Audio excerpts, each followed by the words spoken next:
Esse é o Ancapso e nós vamos falar agora sobre a situação na Ucrânia. Hoje, dia 4 de abril de 2023, são 8 horas da manhã aqui no Rio de Janeiro, 2 horas da tarde lá em Kiev, no momento que eu gravo esse vídeo, e nessa noite os russos realizaram um grande ataque com drones à cidade de Odessa, aqui no sul da Ucrânia, né? Foram um total de 14 drones derrubados pelos ucranianos, dos 17 drones lançados pelos russos.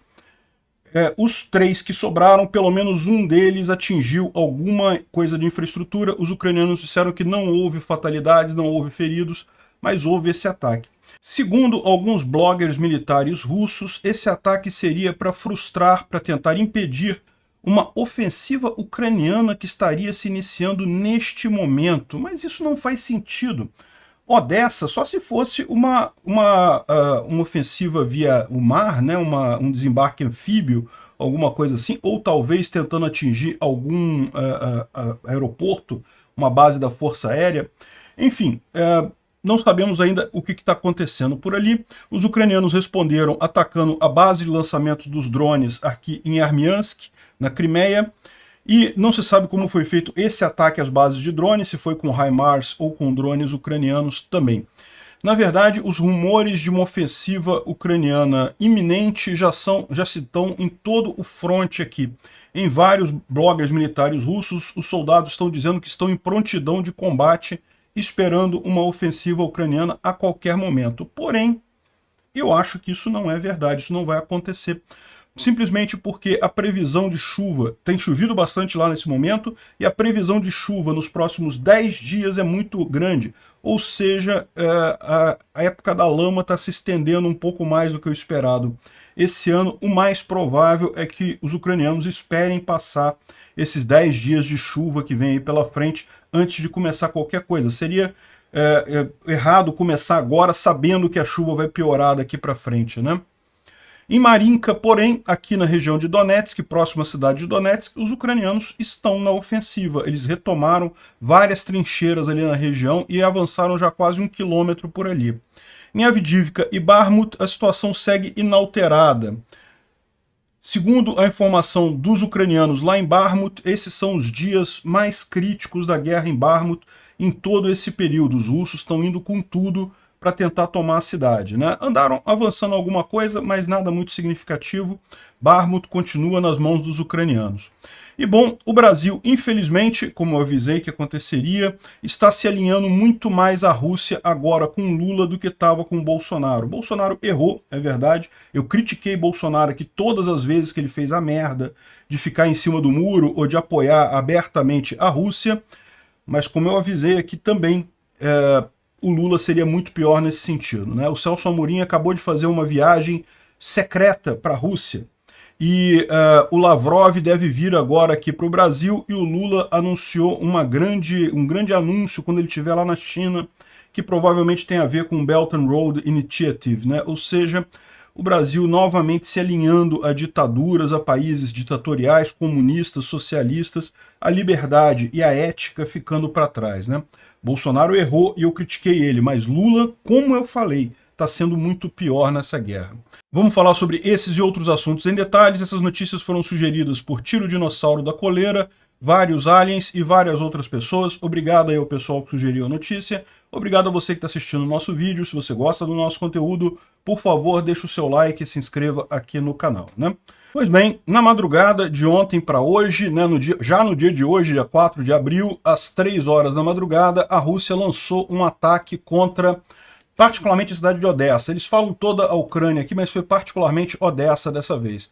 Foram 17 drones Shahid, 14 foram neutralizados antes de atingir algum alvo, mas houve alguns alvos que foram sim atingidos, infelizmente. Um deles, pelo menos, deu uma explosão bastante significativa aqui, ou seja, alguma coisa foi atingida pelos drones russos nessa madrugada, né? E isso aqui é uma explosão só, tá, gente? A gente não tem outras informações de outras explosões que tenham acontecido também, mas segundo eles estão dizendo, isso daqui foi no porto de Odessa, alguma coisa foi atingida ali.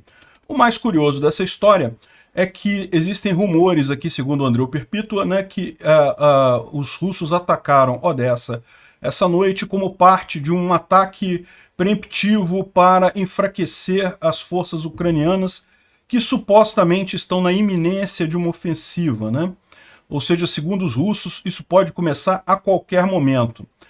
Ele próprio diz aqui que acha que isso é besteira, a gente vê mais adiante que sim, provavelmente isso é besteira, até porque não faria sentido, né? Odessa está relativamente longe da linha de frente aqui, a menos que estivesse sendo planejado algum ataque anfíbio muito grande a partir de Odessa para a Crimeia, o que eu acho pouco provável, ou então um ataque aéreo a partir daqui, esteja sendo usado alguma base aérea aqui na Crimeia, também não creio que isso seja o caso. A Ucrânia tem várias bases aéreas muito mais bem protegidas aqui para fazer a contraofensiva, né? Mas enfim, só para vocês saberem, os russos estão dizendo que vai ter isso. E não é só ali não, tá? Assim, a gente sabe que lá, eu já falei sobre isso antes, né? Os russos têm feito aí várias trincheiras lá na Crimeia, né? Trincheiras na praia, esperando um eventual desembarque anfíbio ali. E, inclusive tem algumas artilharias, algumas peças de artilharia já posicionadas próximo da praia ali em Odessa. Enfim, em outros lugares da Crimeia também, um monte de trincheiras cavadas também. Ou seja, pode ser que eles estejam realmente acreditando nisso, que os ucranianos vão fazer esse ataque de forma anfíbia ali a partir de Odessa, invadindo a Crimeia. Eu, sinceramente, acho que é pouco provável isso. Haveriam várias opções muito melhores. Se é para fazer um ataque anfíbio, faz aqui pelo Dnipro. É muito mais tranquilo fazer aqui do que pegar esse pedaço de mar aqui, que por mais que seja um mar relativamente calmo, né, próximo da costa, ainda é um mar, ainda tem ondas perigosas, enfim, é muito mais incerto esse tipo de coisa, né? Aqui o pessoal está falando também dos rumores nos Telegram russos de uma iminente ofensiva ucraniana no Oblast de Zaporizhia. Então isso aqui já é a tradução, né? A gente já está vendo aqui a tradução do pessoal, e eles estão reportando prontidão de combate em todas as direções para um possível início de ofensiva pelas forças armadas da Ucrânia. Ou seja, as tropas russas foram colocadas em prontidão de combate, né? Essa tarde, na tarde de ontem, houve interceptações de rádio, de comunicações do inimigo. Isso aqui são bloggers russos, então eles estão falando aqui dos ucranianos, que indicam preparações para a ofensiva. E tem vários outros ataques desse tipo, né? Prontidão foi anunciada para os rapazes, ou seja, para os russos na linha de frente, e nas próximas horas está sendo prometido que não vai demorar muito, tudo é pronto. Tomem cuidado, irmãos e coisa e tal, enfim, lembre-se que são russos falando, né? Nesse momento, soldados do campo, tanto em Kherson quanto em Zaporizhia, confirmam que eles estão sendo levados à prontidão de combate, completa prontidão de combate, em conexão com o possível início do ataque das forças aéreas ucranianas. E o autor desse canal acredita que eles não farão isso hoje, eles vão mijar, né? Ou seja, não, isso aqui é os russos falando esse tipo de coisa. Não tem lógica nenhuma os ucranianos fazerem isso hoje mesmo, até pela previsão do tempo. Se você olhar a previsão do tempo lá na região de Zaporizhia, as temperaturas estão subindo, é verdade, mas a previsão de chuva é significativa nos próximos 10 dias. Só no dia 14 de abril que o sol vai surgir e vai acabar a chuva, né? Então, seria, no mínimo, imprudente começar uma contraofensiva nesse momento. Agora, pode acontecer? Pode, né? A gente não sabe, é o que eu falo para vocês. A gente aqui de fora nunca tem tantas informações quanto os comandantes ucranianos lá. Então, se eles optarem por fazer nesse momento com chuva mesmo, pode ser que eles saibam alguma coisa, né? Pretendam pegar os russos desprevenidos e coisa e tal, mas não deve acontecer isso. Muito provavelmente eles vão esperar as condições de tempo estarem melhor para essa contraofensiva, né? Bom, isso daqui é uma filmagem lá em Bakhmut dos ucranianos fritando os russos completamente ali dentro da cidade de Bakhmut.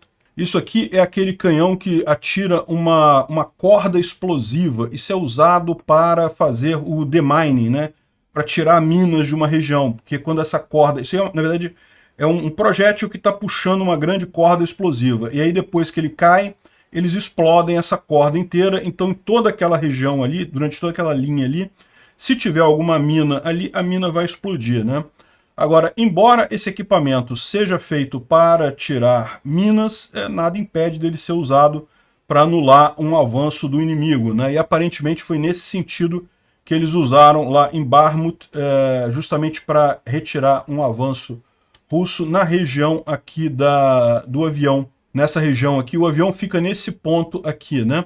E os russos que estão nessa região aqui, os ucranianos atiraram justamente nessa direção para conter o avanço russo por aqui, né? O Andreu Perpítua descreve mais ou menos como é que está a briga lá em Bakhmut, mas como vocês podem ver, é uma briga de atrito rua a rua, quarteirão a quarteirão.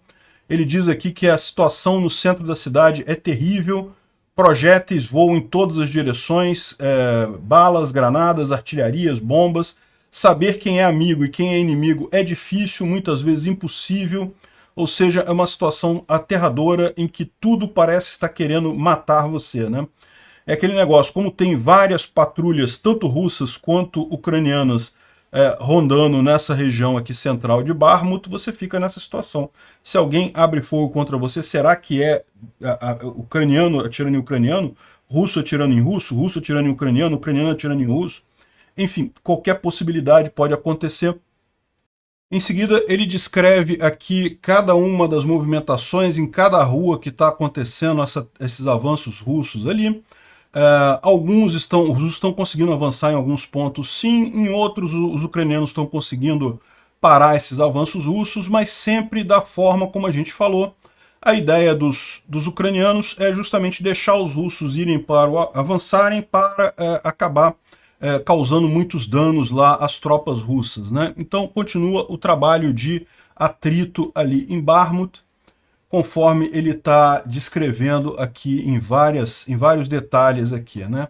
O fato é, de forma geral, não mudou muito a visão ali em Bakhmut, mas segundo os ucranianos, neste momento é a situação mais crítica que já aconteceu na cidade em toda essa batalha por Bakhmut, né? É o momento mais difícil. Os russos foram com tudo, a gente falou sobre isso alguns dias atrás, eles conseguiram fazer a rotação de tropas, botaram tropas novas ali na região, tropas frescas, e estão indo para o tudo ou nada. Vamos fazer essa última tentativa de tomar a cidade. Os ucranianos estão resistindo por hora, embora, como a gente disse, né, já cumpriu a sua tarefa de atritar os russos bastante lá, Bakhmut, né? Bom, no restante da linha de frente, houve muitos bombardeios ali nas cidades próximas à linha de Svatov e Kremina.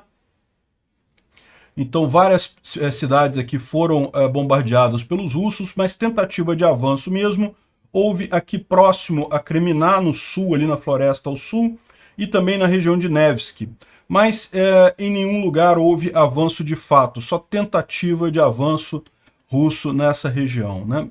E uma coisa curiosa, algo que a gente não tem visto com muita frequência, mas as forças ucranianas estão na ofensiva na região de Marinka, né? Marinka fica aqui perto de Donetsk, mais ao sul aqui. Essa cidade ela já está em batalha há bastante tempo, os russos tomaram uma parte dela, os ucranianos mantêm uma parte da cidade e repara como é que tem aqui uma grande área vermelha nessa região, justamente entre Marinka e Pobjeda. E teria sido justamente aqui que os ucranianos avançaram, tá? Não foi propriamente na cidade que eles avançaram, não. Eles avançaram aqui na região de campo, tomando algumas trincheiras russas que haviam nessa região aqui, entre Pobjeda e Marinka, né? Então aqui que teria sido o avanço ucraniano nessa região, né? Curioso ver isso daí, mas parece ser um contra-ataque localizado, não parece ser uma grande contraofensiva, pelo menos com as informações que a gente tem até aqui, né? O Instituto para Estudo da Guerra fala sobre os avanços do grupo Wagner no centro de Bakhmut. A gente falou isso ontem já, que eles tomaram o centro administrativo, né? A prefeitura lá de Bakhmut eles tomaram, e fizeram algumas coisas aqui, mostraram as imagens e coisa e tal, fizeram a propaganda deles. É lógico, tomar a prefeitura não quer dizer nada, é só mais um prédio no final das contas. Há muito tempo que não tem mais prefeitura ali em Bakhmut, né? Bom, ele fala também sobre a questão da morte do Maxim Fomin, que é o Vladlen Tatarsky, né? Que a gente falou ontem, né? Que sofreu aquela explosão num bar lá em São Petersburgo. e agora as autoridades russas estão dizendo que se tratou de um conluio entre ucranianos e o Navalny. O Navalny, vocês sabem, é o líder da oposição russa, né, a oposição a Putin. Ele não é muito melhor do que o Putin, não, tá? Ele também dizia antes que a Crimeia era russa e não sei o que lá, enfim. Ele também tem uma posição nacionalista muito forte, né? Parece que agora, devido à pressão do Ocidente, ele reviu esse discurso dele. Ele falou que já aceita negociar a Crimeia com os ucranianos, né? Muito mais por quê? Porque ele está preso hoje pelo Putin, então ele se vê que a aliança com o Ocidente seria a alternativa que ele teria para ter força lá na Rússia para derrubar o Putin, né? Enfim, então agora o Putin juntou todos os inimigos dele numa mesma coisa para dizer que foram eles que atacaram lá o tal do Tatarsky, né? É lógico, é lorota, como a gente falou ontem, evidente que isso daí é a operação do FSB, mas chega a ser engraçado como que eles juntaram todos os inimigos convenientes do Putin para isso, o que só mostra que realmente é uma ação do FSB, né? Outra coisa impressionante é que a narrativa oficial russa falhou em gerar uma única informação diferente. Ninguém, entre os bloggers russos, ninguém contestou essa versão russa de que teria sido os ucranianos em conjunto com Navalny que mataram o cara lá, né? Dá para ver que o pessoal entendeu o recado do Putin, né? Percebeu direitinho que essa era uma das funções desse ataque, né? O cara lá, o Tatarsky, como a gente falou, ele era um crítico, ele vinha criticando o exército russo, vinha criticando o Shoigu, o Putin. Então o pessoal agora, os bloggers militares, ficaram todo mundo pianinho, ninguém questionou nada, né? Pois é, ficou claro para eles quem que tá por trás desse ataque, né? E eles falam aqui dessa matéria, que a gente vai falar mais adiante em mais detalhes, sobre o confisco de passaportes de funcionários públicos e empresários que estão tentando sair da Rússia. Então o governo russo começou agora a caçar passaporte das pessoas para evitar que elas saiam da Rússia. O motivo é óbvio, né? O pessoal está vendo que a coisa está indo para o saco, quer fugir de lá o quanto antes, e aí quando chega nesse momento, o cara não vai deixar mais, né? Agora tem que todo mundo pro buraco junto. O general SVR traz aqui que o Putin teria, inclusive, parabenizado ao FSB pela operação brilhante lá com o Vladlen Tatarsky, e que ficou muito feliz com o fato dele ter sido eliminado, justamente culpando as forças, o serviço secreto ucraniano. Ou seja, esse tipo de ação mostra ou permite que os russos digam que, olha só, tá vendo? Os ucranianos também matam russos, os ucranianos também fazem ataque terrorista e coisa e tal. Sendo que isso daí não tem lógica nenhuma. Para que os ucranianos iriam matar um cara que é um blogger, que fica falando coisa lá? Não tem lógica nenhuma, né? Só mesmo na cabeça dos russos e das russetes também, que isso daí seria alguma coisa viável para os ucranianos ou interessante para os ucranianos no final das contas, né? E ele aqui ainda colocou, ainda juntou isso com os simpatizantes da oposição, ou seja, o pessoal da Liberdade para a Rússia do Alexei Navalny, ou seja, todo mundo foi culpado por esse ataque aí. Ele está muito satisfeito com o resultado, e ainda de quebra, ele coloca que, como o Tatarsky era um cara que era muito crítico ao próprio Putin, ao exército, ainda mandou um recado para os outros bloggers militares, que olha lá, toma cuidado, né? Nesse negócio de criticar o governo, tudo bem, mas se criticar demais, o serviço secreto ucraniano vai matar você, né? Pois é, né? Curioso isso. Aliás, isso é um outro ponto, né? Por que o serviço secreto ucraniano iria querer matar um blogger que estava criticando o Putin, né? Que lógica teria isso? É bom para a Ucrânia que muita gente critique o Putin dentro da Rússia. Bom, tivemos a visita do Mike Pompeo lá a Kiev. O Mike Pompeo teve uma reunião com o Zelensky. Mike Pompeo, para quem não sabe, era o ministro das Relações Exteriores da época do Trump. Então ele é um republicano e coisa e tal, e faz parte daquele grande grupo de republicanos que é favorável à Ucrânia, que é contra a Rússia, que está com a cabeça no lugar. A grande maioria dos republicanos americanos estão desse jeito, né? Então é muito importante, porque isso o Zelensky evidentemente recebeu ele porque é um sinal muito importante do apoio dos dois partidos americanos para a luta ucraniana pela democracia, né?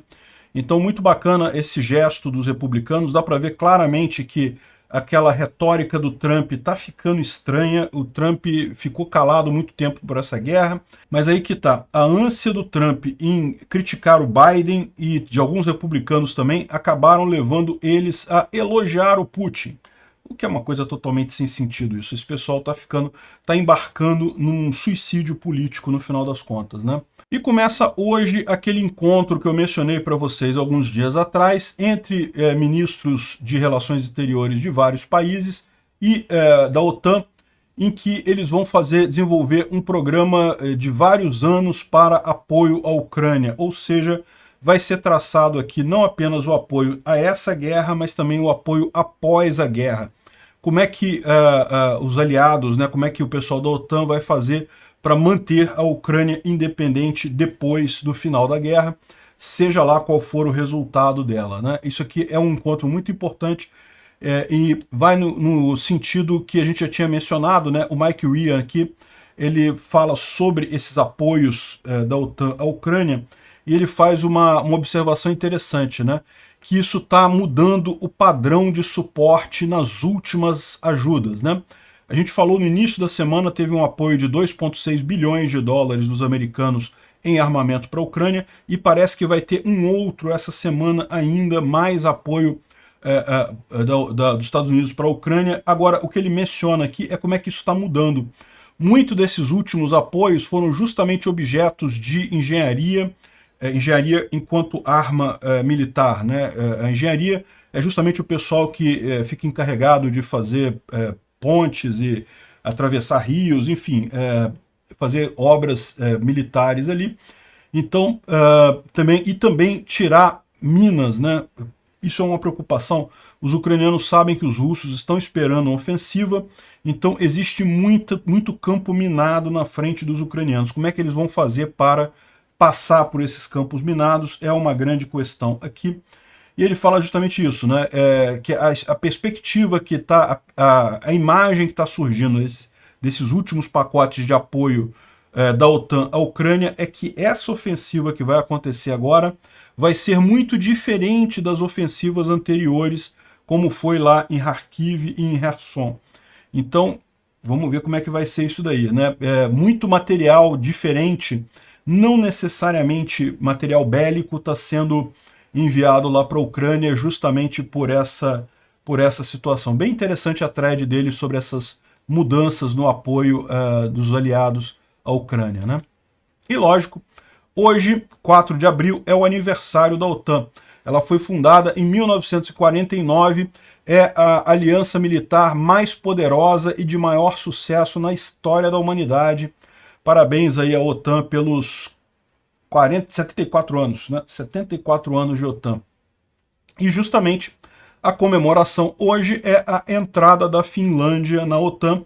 Já está tudo certo, aqui já está o mastro só aguardando o hasteamento da bandeira da Finlândia, que deve oficialmente entrar para a OTAN no dia de hoje, né? Muito bom, parabéns aí à OTAN e à Finlândia, né? E a Suécia também, como a gente falou para vocês, está um pouco atrasado o cronograma, mas tudo está certo. Espera-se que em julho, até o final de julho, a situação da Suécia também esteja resolvida e a gente já pode mudar o nome do Mar Báltico para Lago da OTAN e resolver esse problema ali também, né?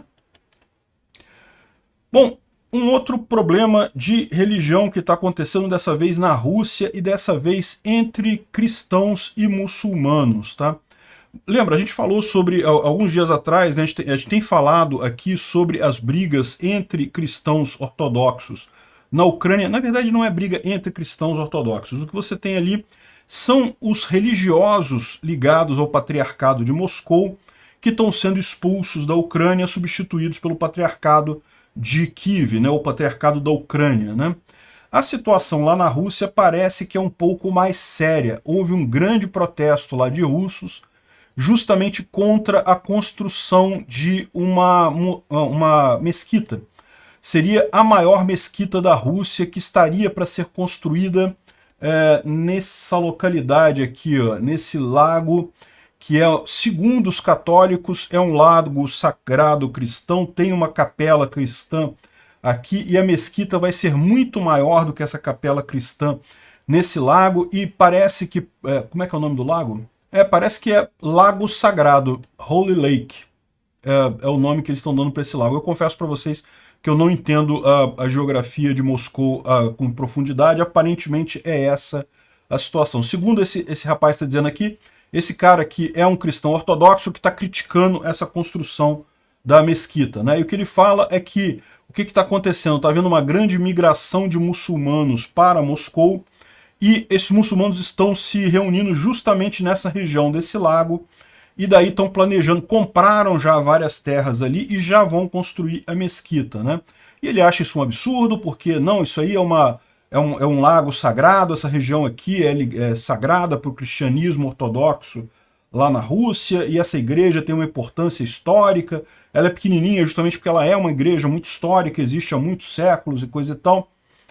Enfim, ele está reclamando da construção da mesquita e teve realmente muitos protestos contra a construção dessa mesquita. Agora, do ponto de vista da ética libertária, é o seguinte, se os caras não queriam a construção da mesquita, bastava não vender o terreno para os muçulmanos, né? Os muçulmanos compraram o terreno, agora o terreno é deles, eles vão lá e constroem o que eles quiserem, né? Lembrando, eles não vão demolir a mesquita, não vão demolir a capela aqui, a igreja não, tá? A igreja vai continuar.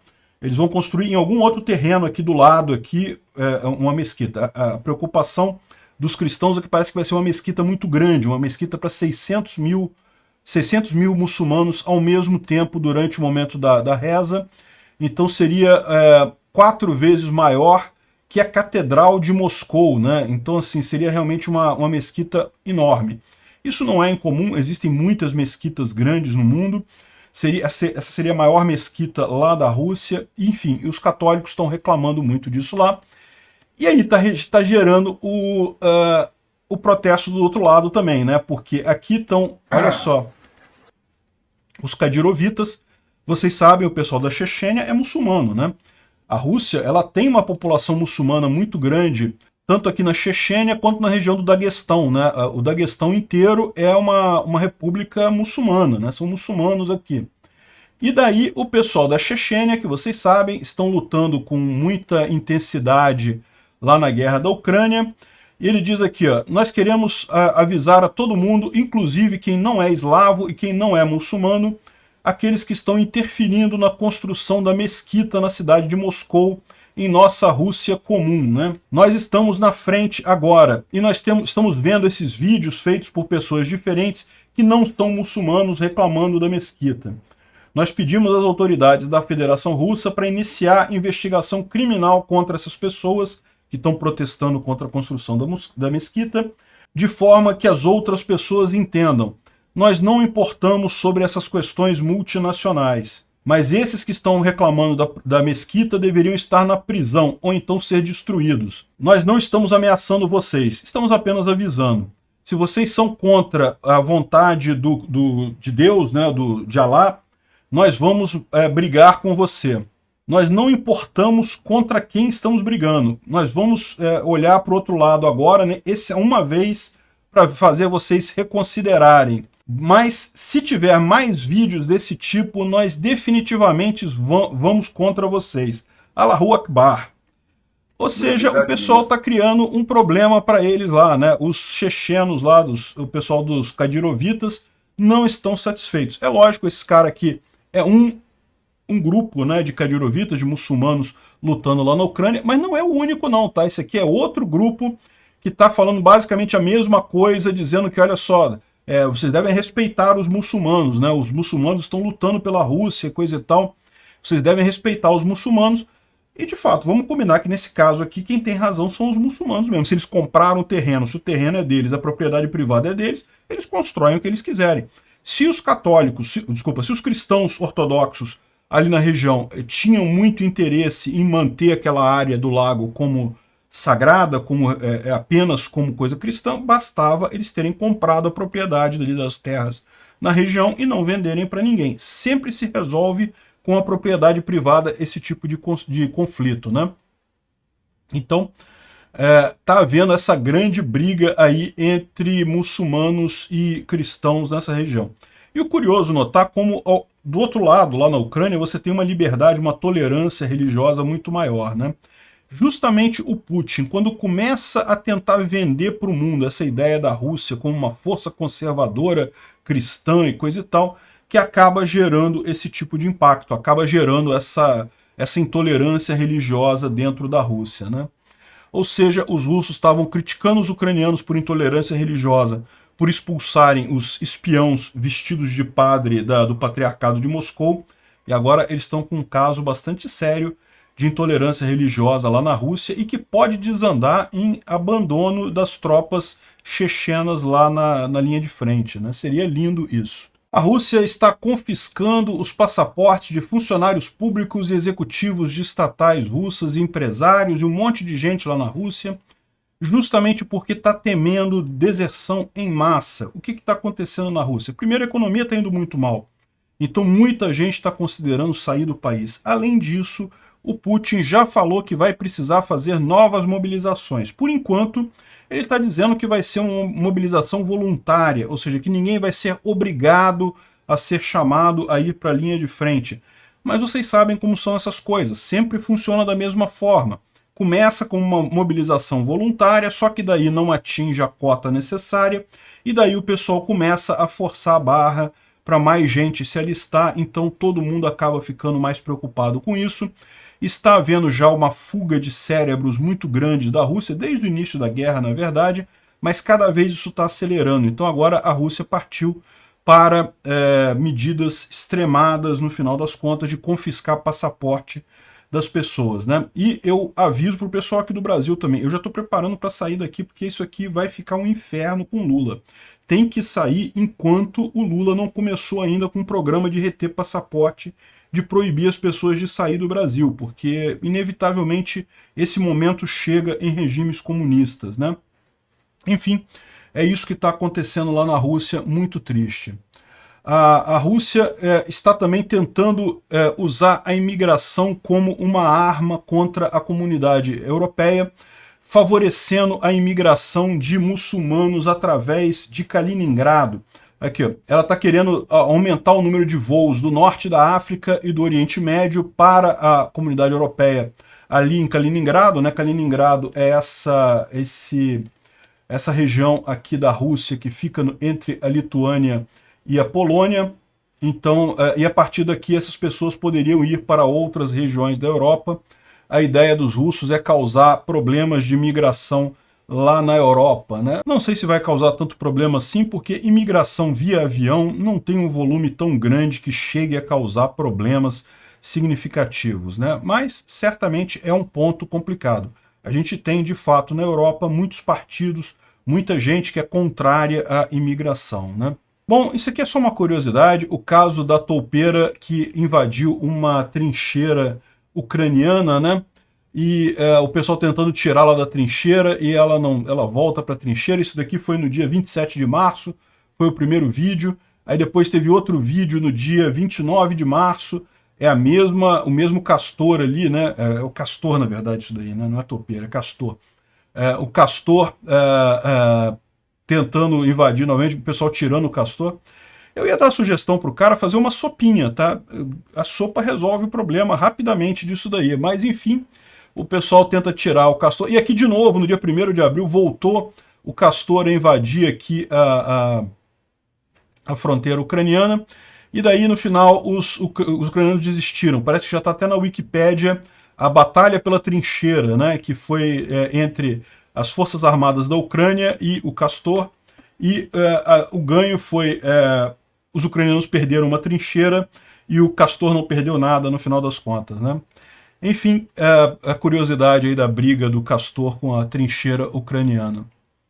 Uma sopa resolvia isso rápido. Bom, olha só, um grupo de voluntários sul-americanos do Brasil, Venezuela e Bolívia anunciaram a criação do Batalhão Bolívar para ajudar a Ucrânia lá na guerra, né? Então, vamos ver o que o cara está falando aqui. Buenos días, me llamo Rodrigo Figueiredo y hoy es 30 de marzo y estamos aquí en Kiev y vengo con la intención de ayudar, y para ello me voy a reunir con un grupo de personas para ayudar a la causa, específicamente en términos de comunicación, pero también en el terreno.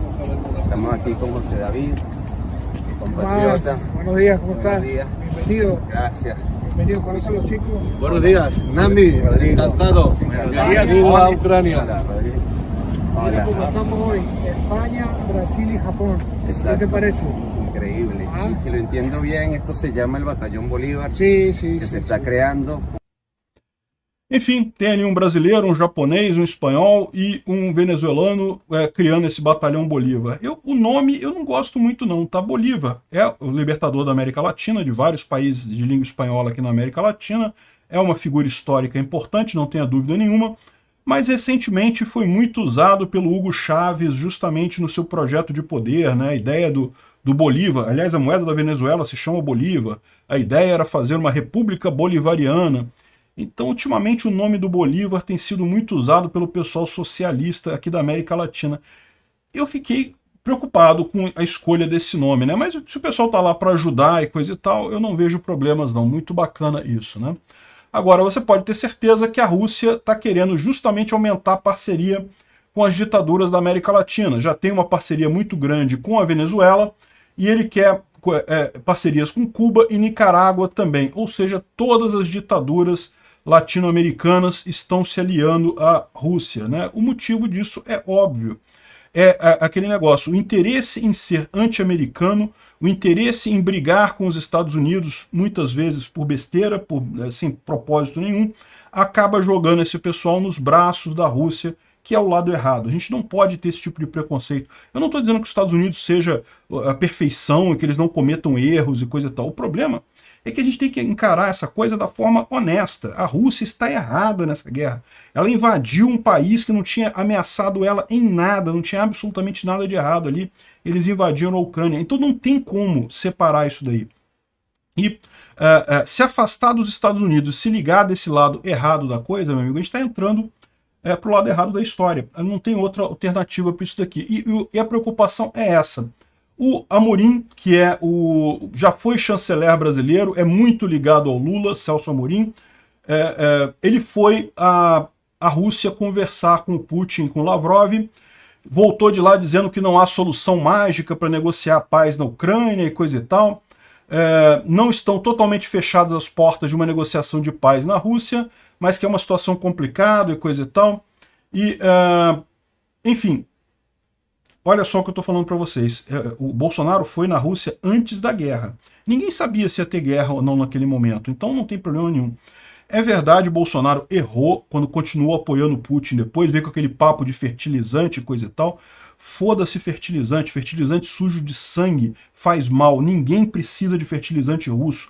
Dá para obter fertilizante em outros lugares do mundo e fertilizante sujo de sangue não ajuda em nada. Então, Bolsonaro errou, eu critiquei ele pra caramba nessa época por isso, mas eu avisei na eleição também, o Lula vai fazer pior, e é o que tá acontecendo agora. O Lula tá indo lá e tá ficando amiguinho do Putin aqui, ó. Olha só o que diz aqui o Paulo de Almeida, né, que é um diplomata brasileiro de muita experiência também. O Celso Amorim falou: se queremos ter alguma atuação, precisamos falar com todos, né? Ou seja, para justificar porque ele foi lá na Rússia falar com Putin, falar com um criminoso de guerra, procurado no mundo todo por crimes de guerra. Não, a gente tem que falar com todos. Mas e por que até agora sequer ligaram para os ucranianos, né? Ou seja, que papo é esse de falar com todos, quando na verdade eles só falam com Rússia e China, não falam com mais ninguém, né?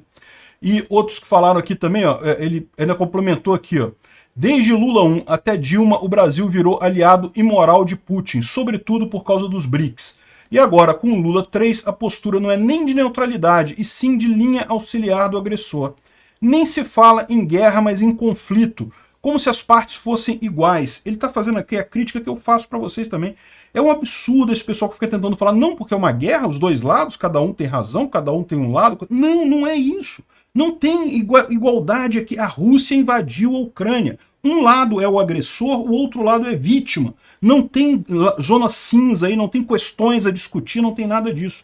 É só um agressor e uma vítima. E o absurdo é isso que ele está colocando aqui, que justamente a gente está se aliando ao agressor, infelizmente. E olha, a história vai cobrar um preço caro do Brasil por isso. E a culpa é da galera que votou no Lula, porque todo mundo sabia que o Lula significa alinhamento automático com todas as piores ditaduras do mundo. Bolsonaro errou com a Rússia? Errou. Estava errado? Estava errado. Mas era muito mais controlável, era uma coisa muito mais protocolar do que o que o Lula está fazendo agora. O Lula está indo lá e lambendo as bolas do Putin, né? A culpa é sua que votou no Lula. Nós vamos pagar um preço caríssimo na política mundial, nós aqui do Brasil, e a culpa é sua que votou no Lula, porque você sabia que o Lula é essa porcaria. Obrigado por assistir o vídeo até o final. Além de curtir, compartilhar e se inscrever no canal, considere se tornar patrocinador com valores a partir de R$ 1,99. Clique no botão Seja Membro abaixo para saber as condições e vantagens de patrocinar o canal. Mais informações sobre o nosso projeto, visite nossos sites indicados na tela.